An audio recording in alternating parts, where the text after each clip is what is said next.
صحابہ بیٹھے ہیں، بیٹھ کر نا آپس میں کلام کر رہے ہیں. کوئی کہتا ہے جناب آدم کی بڑی شان ہے، جناب موسیٰ کی بڑی شان ہے، جناب عیسیٰ کی بڑی شان ہے. کلام کر رہے ہیں، سرکار سن رہے ہیں. یعنی صحابہ کی مجلسیں اتنی اعلیٰ تو ہوتی تھی نا کہ سرکار سنتے تھے. سرکار سنتے ہیں.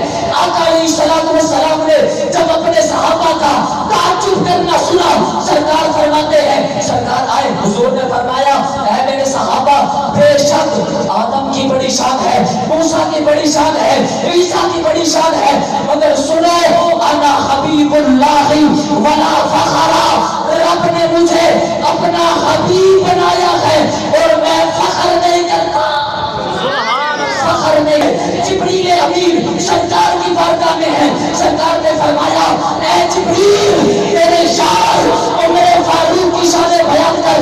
جبریل امین عرض کرتے ہیں یا سیدی یا رسول اللہ، جتنا عرصہ جناب نوح علیہ السلام نے اپنی قوم کو تبلیغ فرمائی ہے، 1 سال نہیں، 50 سال نہیں، 100 سال نہیں، 950 سال، 950 سال تک یا سیدی یا رسول اللہ میں بیان کرتا رہوں. اور یہ کسی مولوی کی زبان نہیں ہے، جبریل کی زبان ہے، جبریل امین کی زبان ہے.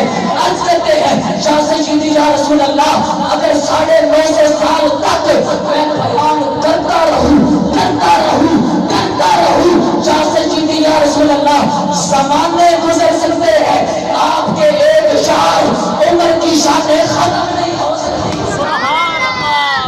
یہ تو سرکار کے غلام ہے. جس وقت پہ خدمت